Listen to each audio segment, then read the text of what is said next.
это поговаривают. Не так.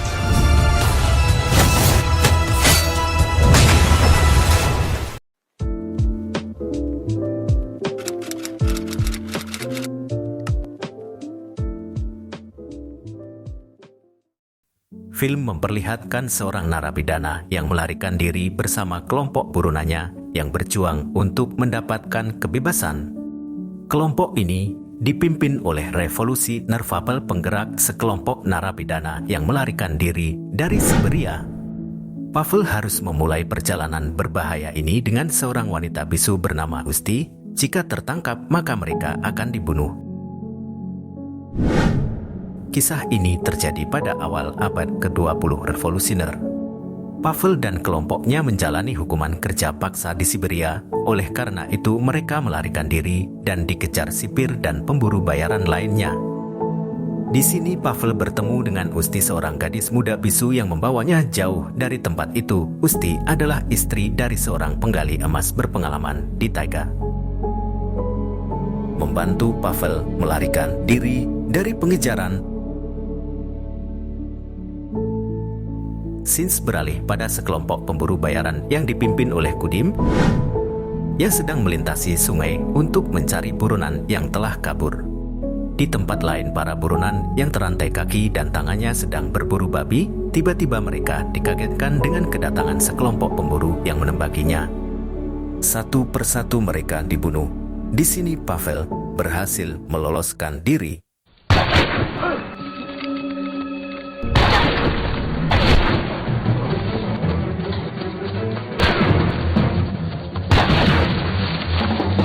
Bisa dilihat kekejaman para pembunuh bayaran ini. Para buronan yang telah dibunuh diambil kupingnya sebagai bukti, lalu menggantung para mayat buronan itu. Di saat Pavel bersembunyi, ia terlihat oleh salah satu pembunuh bayaran dan langsung menembakinya. Untuk bisa menyelamatkan diri, Pavel kemudian berlari menyusuri hutan. Pavel pun dikejar sampai ke pinggir tebing lalu jatuh terguling ke dalam sungai, sehingga ia hanyut dan terbawa arus.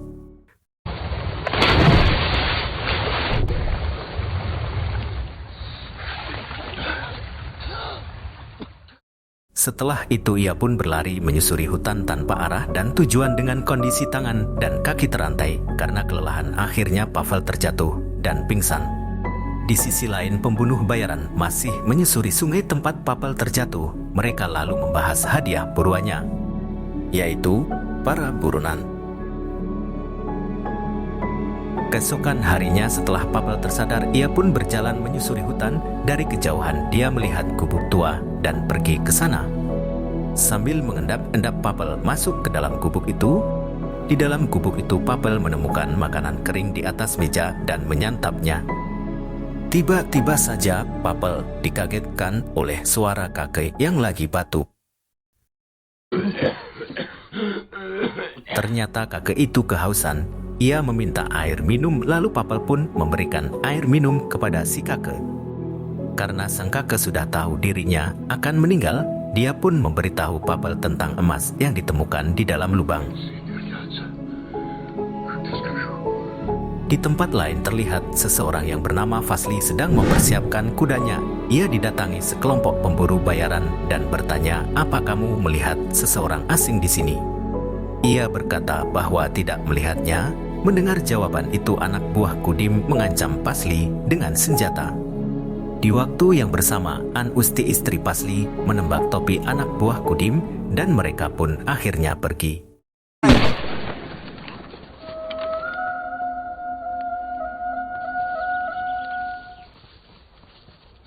Kembali ke Pavel yang telah berhasil melepas rantainya. Di saat Pavel sedang membersihkan mukanya, tiba-tiba kepalanya dipukul oleh suami Usti. Kemudian Pavel diseret lalu tangannya diikat. Pavel pun meminta agar ikatannya dilepaskan dan dia akan memberitahukan tempat lubang emas yang ditemukan ayahnya. Ternyata kakek tua itu adalah ayah dari Vasily yang baru saja meninggal. Akhirnya Pavel dan Vasily pergi melihat lubang emas itu. Setelah pulang ke rumah, mereka lalu makan dan minum sambil berbincang-bincang dan membahas tentang seorang pemburu yang bernama Kudim. Таскаться с беглыми им по тайге не в живу. Вот это у них фартуком и называется. Since beralih pada Kudim dan kelompoknya berkumpul sambil membakar api unggun, mereka terus saja membahas tentang bayaran jika berhasil menangkap buronan itu. Да иди ты. Вот и иди. Keesokan harinya, Papel dan Vasily mencoba mengambil bongkahan emas di dalam lubang tanpa disadari mereka terlihat oleh anak buah Kudim. И баба с ним. Я до Кудима. Мой товарищ. Kudim pun berencana akan menangkap Papel secara diam-diam karena sudah pasti dia tinggal bersama Vasily. Di malam hari, Kudim dan anak buahnya mengatur strategi untuk menangkap Papel. Sementara di rumah ketika mereka sedang berbincang, tiba-tiba Vasily memukul Papel dan mengikat tangannya.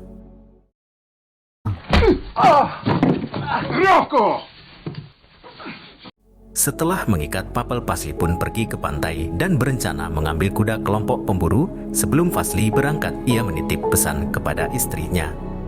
Jika sebelum fajar saya tidak pulang ambil emasnya dan pergi ke desa saudaraku, Papel yang berusaha melepaskan ikatannya hanya dilihat oleh Usti. Tidak lama kemudian terdengar suara tembakan. Ternyata para pemburu telah menembak Vasily yang membuat Papel dan Usti panik.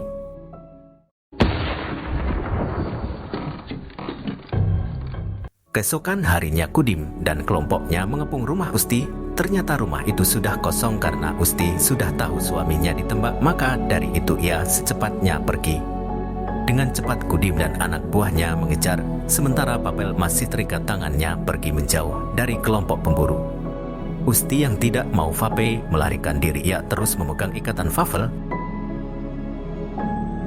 Sialnya, Papel terjatuh ke dalam lumpur. Di saat Usti ingin menolong Papel, tiba-tiba kelompok pemburu datang. Karena terdengar suara lumpur, kelompok itu melepaskan tembakan ke arah rawa. Kudim melarang anak buahnya menghabiskan peluru, karena itu hanya gas rawa yang bergelembung. Kelompok pemburu pun pergi meninggalkan rawa itu. Setelah kelompok Udim pergi, Usti berhasil mengeluarkan Papel dari lumpur. Singkat waktu, pagi pun tiba. Papel yang masih terikat melihat Usti yang lagi mandi. Disinilah kesempatan Pavel untuk bisa melarikan diri dan berusaha untuk melepaskan ikatan talinya dengan pisau.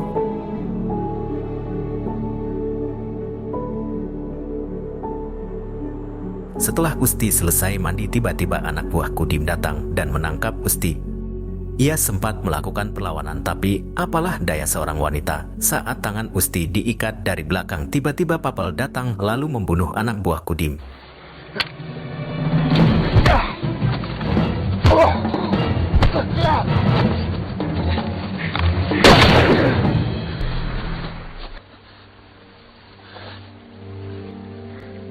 Singkat cerita, saat Kudim melintasi hutan, dia melihat salah satu anak buahnya telah wafat. Dia pun mengambil kudanya lalu pergi, sementara Papel dan Usti terus berlari menyusuri hutan.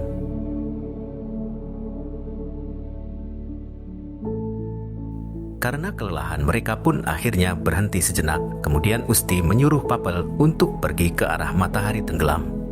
Papel pun mengajak Usti untuk ikut bersama, tapi Usti menolak. Di saat itu juga Usti menyadari kalung salibnya hilang dan menyuruh Papel segera pergi karena kalung itu sangat berarti baginya. Dia pun segera pergi mencari kalung itu sendiri.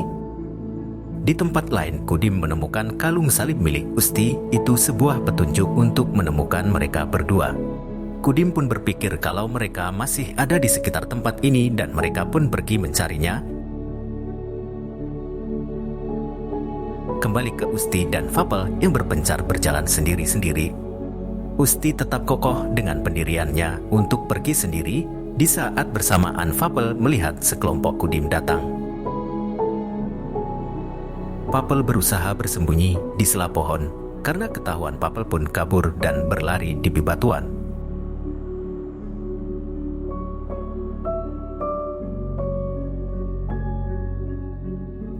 Tapi sialnya saat Papel bersembunyi di sela batu, senjatanya pun ikut terjatuh. Ketika hendak mengambilnya, senjata itu malah terlepas dari tangannya yang menimbulkan suara. Kudim pun menuju ke arah suara itu, tapi dia tak melihat Papel di sana. Kemudian Kudim menyuruh anak buahnya untuk menunggu sampai dia keluar dari tempat itu. Ты здесь останься. Поедем, стреляй. Setelah Kudim pergi, Papel pun keluar dan mendekati anak buah Kudim sambil memegang batu. Di saat itu juga tiba-tiba ada seekor beruang muncul.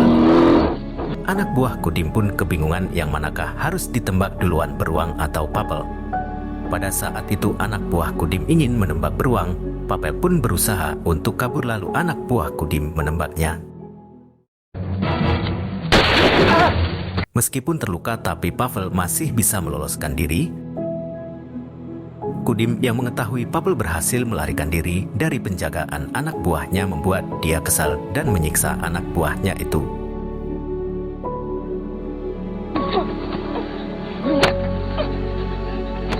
Tidak lama kemudian hujan pun turun dengan lebatnya. Ketika itu Pavel melihat kandang dan masuk ke dalam untuk berteduh. Karena Papel menginjak tali yang ada di dalam, membuat kandang itu tertutup. Dan ternyata tali itu adalah perangkap beruang. Papel pun panik setelah tahu dirinya terperangkap. Tiba-tiba saja Papel dikagetkan oleh anak beruang yang meraung-raung memanggil ibunya. Tak lama kemudian induk beruang datang yang membuat Papel semakin panik. Beruang itu pun berusaha mengeluarkan anaknya dengan cara menggali tanah. Di saat Papel kebingungan, tiba-tiba karena suara tembakan itu terdengar oleh Kudim, ia pun langsung putar arah menuju lokasi suara tembakan.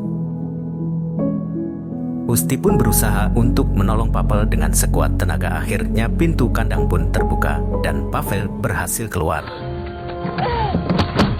Kemudian Usti membuat perangkap dan membakar ranting untuk memancing kelompok Kudim datang. Setelah selesai, Usti dan Pavel pergi meninggalkan tempat itu dan dari kejauhan asap pun terlihat oleh kelompok Kudim.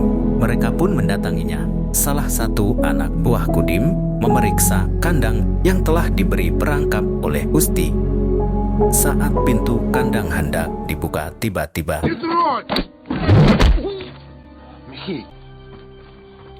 sekarang hanya tersisa Kudim dan satu anak buahnya saja. Kembali ke Usti dan Pavel yang terluka. Karena kelelahan, mereka pun beristirahat sejenak. Tidak lama kemudian Pavel langsung tertidur dan bermimpi tentang masa lalunya. Di sini Pavel melihat dirinya sedang diobati dan juga melihat dirinya bersama Usti.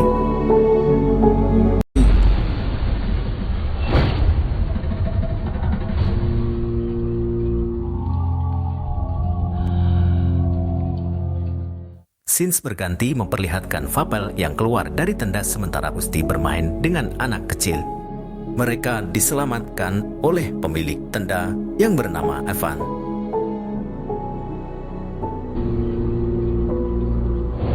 Singkat waktu, malam pun kembali gelap. Mereka semua berkumpul bersama di tenda. Istri Evan memberi makanan ke Pavel untuk memulihkan kondisinya agar segera sembuh. Kemudian Pavel meminta tolong kepada Evan untuk menunjukkan arah kereta api. Lalu Evan menjawab bahwa ia akan menunjukkan jalan itu asal Pavel membantunya memindahkan beruang. Keesokan harinya Pavel dan Evan sedang membawa beruang untuk dipindahkan ke tempat lain. Di saat itu juga tenda mereka didatangi Kudim bersama satu anak buahnya yang tersisa. Lalu Kudim dan anak buahnya memeriksa tenda itu. Terlihat Usti yang sedang bersembunyi. Kemudian istri Evan dan anaknya keluar dari tenda. Lalu anak buah Kudim menemukan jaket Pavel. Kudim pun bertanya kepada istri Evan di mana wanita dan buronan itu. Istri Evan pun menjawab dia tidak tahu. Kemudian Kudim menyuruh anak buahnya untuk memeriksa ke dalam tenda. Saat di dalam ia menemukan sekantong emas lalu mengambilnya. Tiba-tiba saja Usti keluar dari persembunyiannya dan menyerang anak buah Kudim dengan sebilah pisau. Usti pun dibawa keluar dari tenda dan ditunjukkan kepada Kudim. Kudim pun bertanya di mana burunan itu, lalu anak buah Kudim memperlihatkan kalung salib kepada Usti. Apakah ini milikmu? Usti pun mencoba merampasnya namun tak ada daya. Saat Kudim akan pergi ke stasiun kereta, tiba-tiba Usti menarik sesuatu dari pinggang anak buah Kudim. Dan ternyata itu adalah emas yang disembunyikan. Kudim yang melihat itu pun berkata, "Tidak baik mengambil kalau tidak berbagi." Kudim pun memberikan semua emas itu kepada anak buahnya. Ketika Kudim berbalik pergi, ia hendak diserang dengan pisau. Akhirnya Kudim pun menembak anak buahnya itu hingga wafat. Lalu Usti diikat dan dinaikkan ke atas kuda untuk dibawa pergi. Tiba-tiba istri Evan mencegah Kudim dengan senjata, tapi Kudim langsung merebut senjata istri Evan lalu mencekik dan melemparnya. Karena kesal, Kudim pun membakar tenda tempat tinggal mereka. Akhirnya Kudim berhasil membawa Usti pergi. Tiba-tiba di perjalanan Kudim terjatuh dari kudanya dan mokat. Ternyata Evan telah menembaknya. Kemudian Papel menjemput Usti dengan kuda milik Evan. Di sini kita diperlihatkan Pavel dan Usti telah menemukan kebebasan. Di akhir film, Usti dan Pavel memberikan emas kepada Evan dan pergi meninggalkannya. Itulah perjalanan Pavel dan Usti untuk mendapatkan kebebasan. Terima kasih telah menonton sampai selesai. Jangan lupa subscribe.